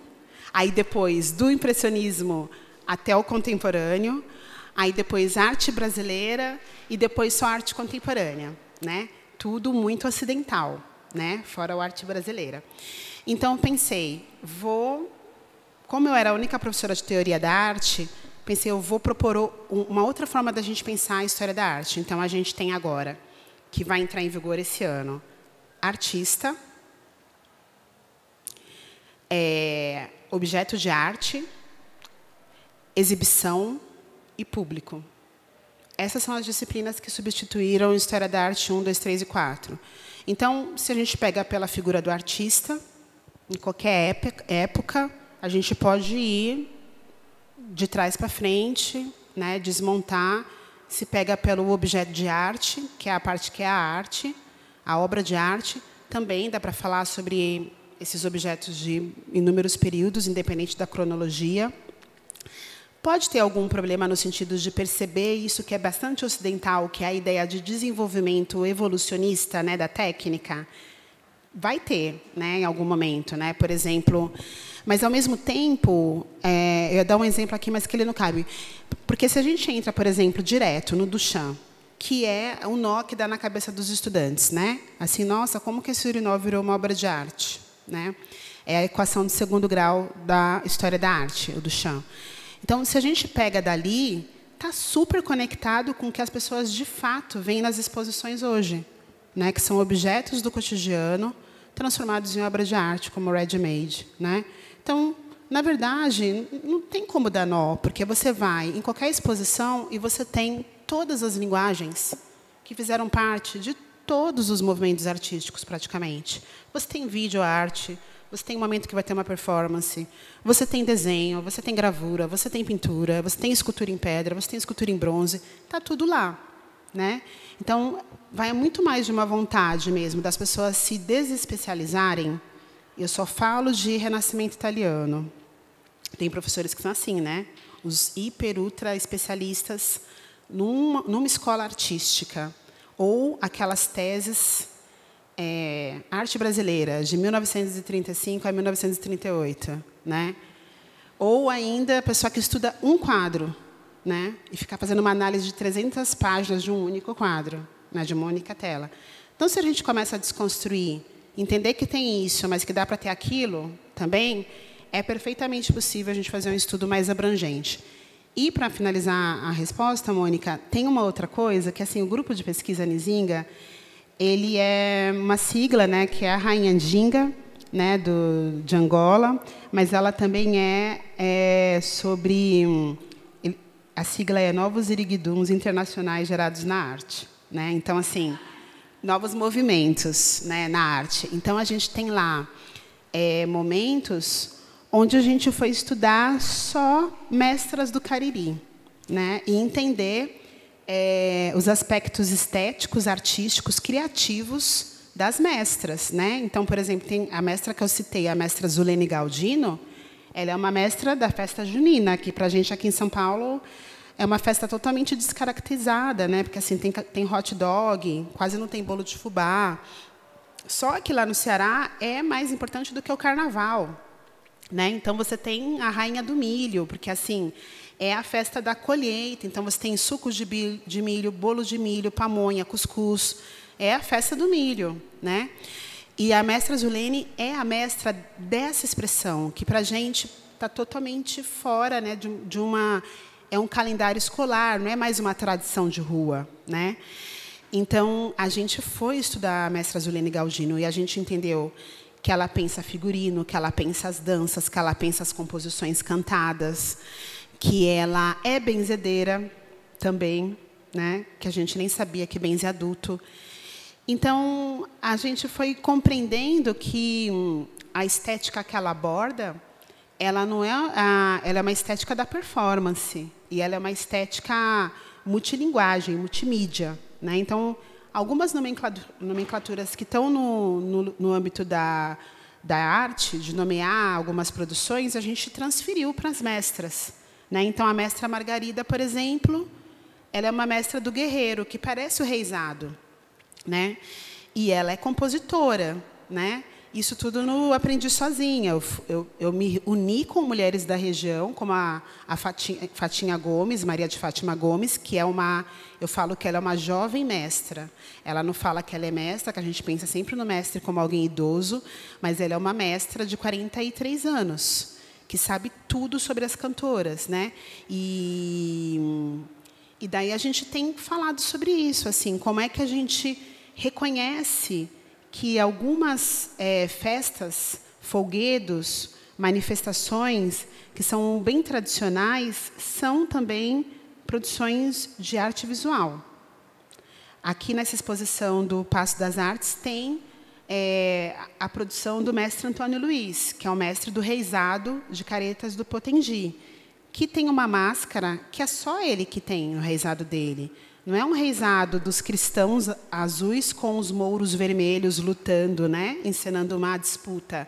Ele compôs uma vestimenta que une os cristãos e os mouros, né, e uma máscara de bode, que ela é muito mais o brincante, né, e várias danças que são desafios, né, do que exatamente a encenação da disputa do cristão e do mouro, né, na invasão da Península Ibérica. Então, a gente tem buscado assim, analisar, né, essas práticas de um outro lugar e levar também para a sala de aula, né, fazendo, inclusive, com que as pessoas que estão lá reconheçam, né, a importância disso, porque a gente pensa que todas as pessoas reconhecem, mas não, elas cresceram ali, e às vezes elas acham que em São Paulo tem coisa muito mais interessante. Mas eu falava na aula, eu falava, gente, ó, se vocês não fizerem, o pessoal vem de São Paulo e faz, viu? Vem aqui, fica um mês, pesquisa, anota, tira foto, filma, vai para São Paulo e faz. E quando que deu um clique nas meninas lá e nos meninos? Teve uma vez que eu estava ouvindo uma música das Clarianas, aí elas que são um grupo de teatro, né, o Clariô, mas também são cantoras lá de Taboão da Serra. Aí uma delas falou assim: nossa, professora, quem são essas meninas aqui do Nordeste? Aí eu falei: elas não são do Nordeste, elas são de São Paulo. Mas elas têm sotaque, que nem a gente. Eu falei: que elas estudam até o sotaque. Então, se vocês não fizerem, o pessoal vem e faz. Aí o pessoal, ó... Então, assim, tem uma geração... Aqui em São Paulo está expondo agora, por exemplo, o Charles Lessa, né? Está expondo o Fluxo Marginal, que arrasa muito, porque pesquisa os brincantes. Maria Macedo estava expondo na... Eu acho que foi não lembro se foi na SP Arte ou na Arte Rio, teve uma individual dela, né? Então tem uma turma, está na Zoom agora, Ana Lira, que é uma colega, escreveu sobre a Helena Amorim e a Maria Macedo. São todas pessoas que eu tenho orgulho de falar que foram minhas estudantes, né? Fora o Fluxo. Porque a gente conversa sobre isso, né? Sobre periferia, sobre centro, e que ali é o centro, né? Eu falo para as pessoas, o centro onde vocês estão. É claro que tem um centro que gira dinheiro, né, recurso financeiro, e gira mais oportunidade, mas a centralidade tem que ser onde vocês estão, né? Então, assim, a ideia de periferia de centro, de norte e sul, né, a gente sabe que é tudo ficção também.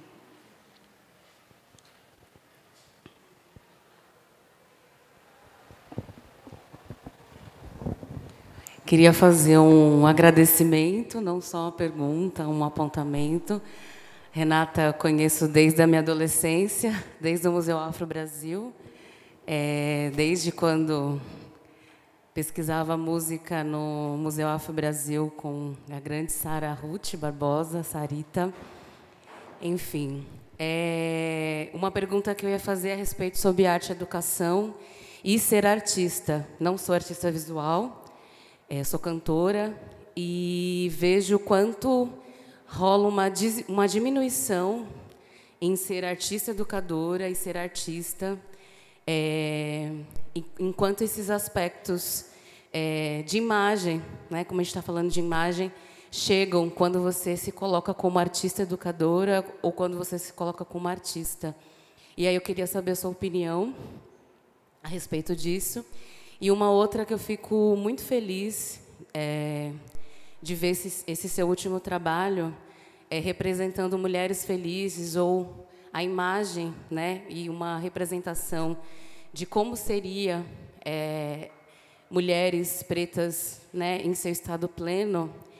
E eu tenho feito um estudo sobre Morabeza, que é uma palavra do Cabo Verde, e também aspectos sobre o olhar e a criação do samba rock em São Paulo, e o quanto eu fico feliz de ver artistas ao qual eu sou agradecida pela trajetória e pelo acolhimento, que têm olhado com esse ponto de vista também, assim, né? O quanto para a gente é importante isso, assim, né? E dizer que a performance, estudo sobre Mauro Abeza, é um resultado um pouco da performance que a gente realizou, né? E que reverberou num lugar de banimento de qualquer proposta de dor do existir enquanto pessoas pretas, principalmente na cidade de São Paulo. Então, aproveitar para agradecer. Eu que agradeço que você tenha ido, né, respondido, porque as pessoas ficam muito receosas de abrirem a intimidade delas, né, para uma performance, para um trabalho de arte.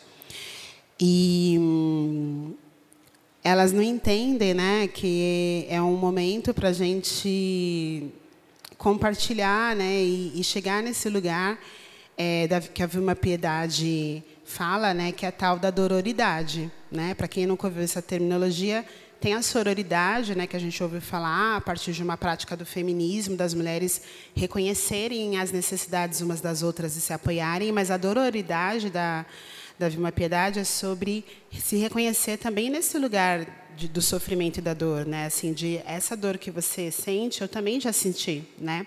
Então, acho que o psicanálise reversa, o lugar de escuta, né, diferenciado, e não lugar de fala, né, mas você está disponível para escutar e não para falar, é sobre isso também, né?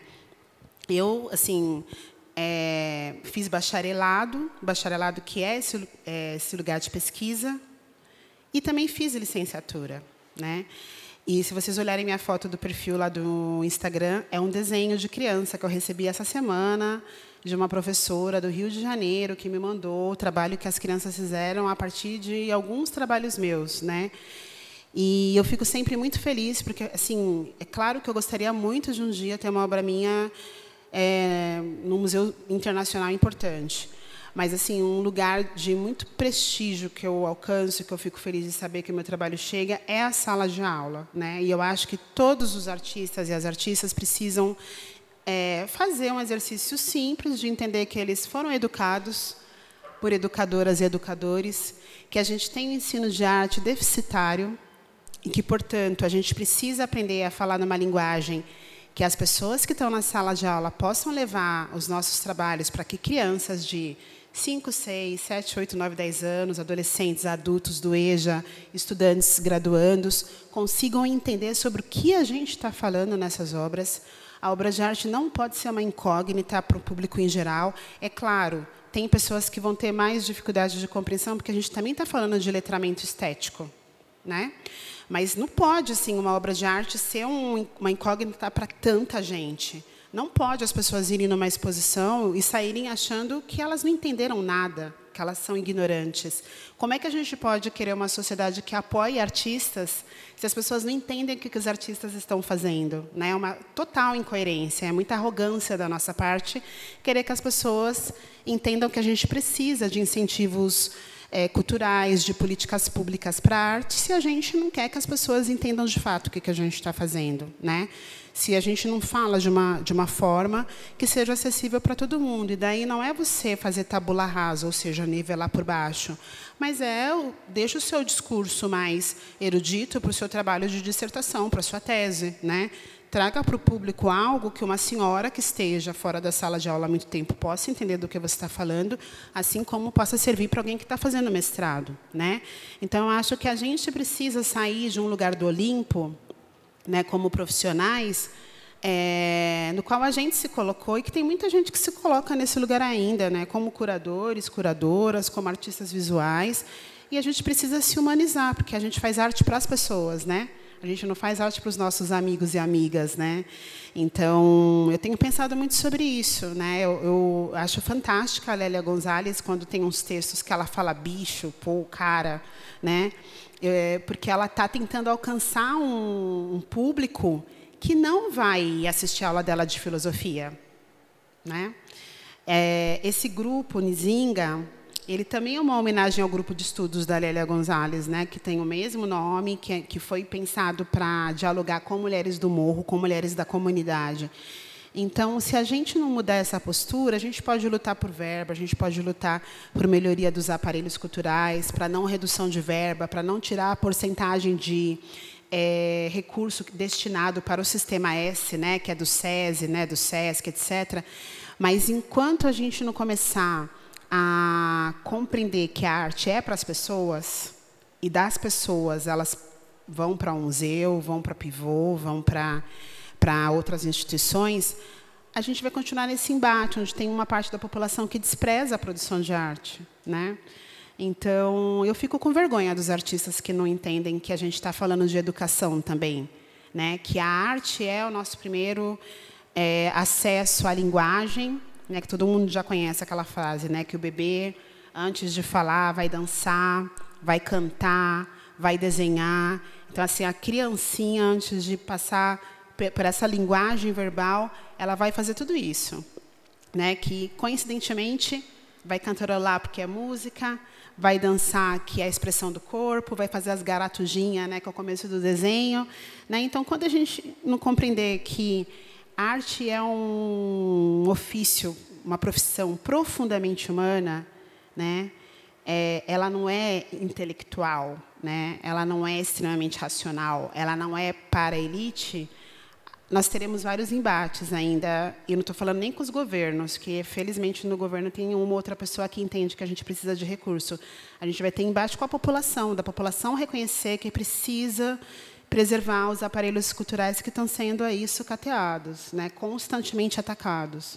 Então, assim, para mim, eu adoro educação, né? Eu estou na sala de aula, né? Outro dia um aluno meu falou assim: eu vejo a mágica acontecer na aula. É o Paulo Bruno, que é um quadrinista, que faz uns quadrinhos lindos. E ele tem um quadrinho que é Quando a Mágica Acontece, né? Que é a criança assim, prestando atenção na professora de arte, daí a professora fala uma coisa que a menina, tipo, o olho dela faz... Tchuf, né?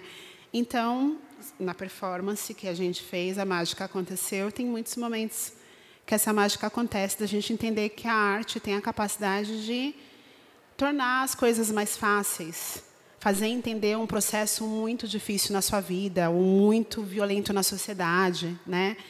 Então, ela é também uma mediadora, né, de sentimentos, de existências, de resistências, né? Então, precisa humanizar mesmo o que a gente tem produzido.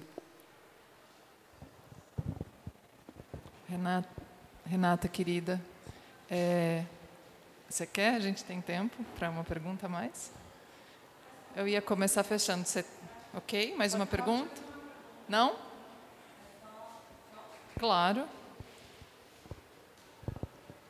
Eu queria começar agradecendo. Então, a gente compartilha o agradecimento. Porque eu queria aproveitar, então, semanas atrás, a gente teve o lançamento do livro Negros na Piscina, do qual você, inclusive, é uma das colaboradoras. E eu acho esse título muito feliz e fiquei pensando nele ao longo da sua fala, porque eu acho que a gente deu um belo mergulho e te agradeço por esse mergulho, a sua generosidade em compartilhar os seus processos. Foi muito bonito e eu aprendi, eu acho que aprendemos todos com a sua aula. Muito obrigada. De nada. Gente, bom, Ju, né, nossa maravilhosa do Pivô Pesquisa, fechou, assim, talvez Ju tenha dito também muito do que eu queria dizer, que foi uma delícia e um mergulho muito profundo esse momento com você. Agradeço muito, muito mesmo, pela tua generosidade, pela tua profundidade, pela tua seriedade no teu trabalho, no teu ofício. Eu me arrepio toda, porque é uma honra te ter aqui, ter essa aula, compartilhar esse espaço com você. Muito obrigada. essa casa está sempre aberta e espero que muitas outras conversas possam acontecer. Muito obrigada a todos por compartilharem também desse momento. Outros encontros, outras conversas acontecerão, por favor, venham, estejam aqui, ocupem esse lugar, que eu acho que é para isso que eu compartilho de muito do que você coloca, então é para isso que a gente está aqui. Obrigada, gente.